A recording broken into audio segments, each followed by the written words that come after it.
Giving praise to God, I'm Tony, and welcome to Teaching a Lion to Sing. Good morning. Tony here, coming to you from the Lion's Den with another episode of Teaching a Lion to Sing.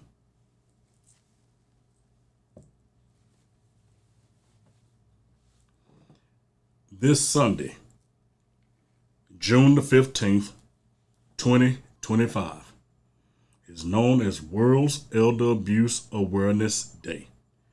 This is an awareness day, not a celebration. Today, I would like to share a story of self-neglect with the question, how do you help someone that doesn't want to be helped, especially if that someone is elderly? The older we get, the more difficult it is to care for ourselves. We become a bit more unkempt. Our hygiene begins to wane. Without help, this can manifest into a state of self-neglect. However, self-neglect is not a crime.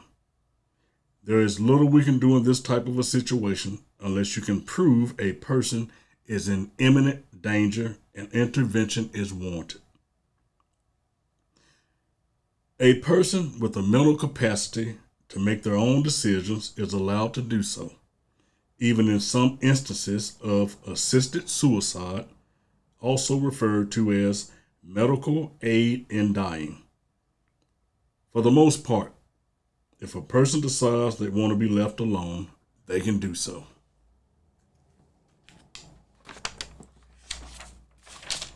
Let me take this time to share a story with you, a story of self-neglect. A few years ago, it was my job to check on the well-being of an elderly person.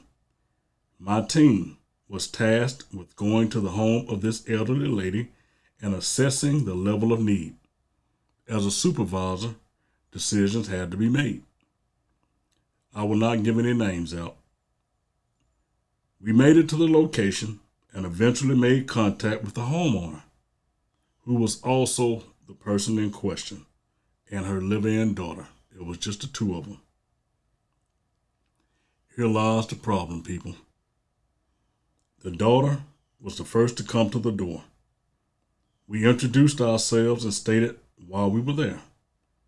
Then came an extremely long pause before the daughter responded. And we could tell by her response that there was an issue with the daughter's mental capacity to fully understand what we were asking of her. It was later determined that the daughter had the mental capacity of a 7-year-old and only understanding basic discussions and basic questions. We all stood in a dimly lit kitchen, attempting to get the daughter to understand that we were there to see her mother. After several minutes, the daughter smiled and pointed to another room. The room was completely dark. I politely smiled back at the daughter, and me and one of my team members headed to what appeared to be a bedroom. I stepped over a pile of clothes that were lying on the floor and blocking the doorway, and I looked for a light switch so that we could see. What I ended up doing was settling for opening the curtains. Besides the pungent smell, there was soiled linen all over the room and in the bed. But where was the mother? I took another look around the room and realized the pile of clothes I had stepped over entering the room was the mother. We stepped quickly to check on the condition of Mom, who immediately yelled out, "Get out of my house!" The word shocked is an understatement. Mom continued, "I'm fine. Leave me alone." Wow. I've got a non-ambulatory mother, meaning she couldn't move without help and being assisted by her daughter, who also had the mental capacity of a 7-year-old. It was apparent that Mom hadn't been there for long but spent the majority of her time in the bed that used to be any other color but brown. It was nasty. We called for the paramedics, and unfortunately, I assumed they would take her to the hospital for some care. I was wrong.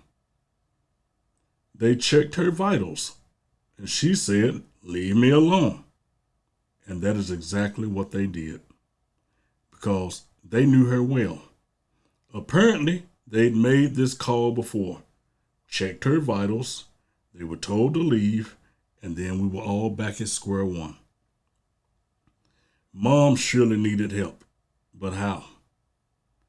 1 hour later, 1 hour, there was no less than 4 different agencies standing in this lady's yard because she had kicked everybody out of the house. And she advised everybody, quite verbally, she didn't need our help.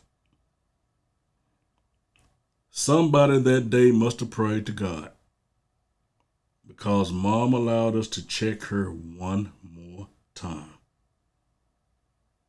That was a bittersweet moment. We rolled Mom over, and Mom had a bed sore that the paramedics hadn't missed. We all hadn't missed it.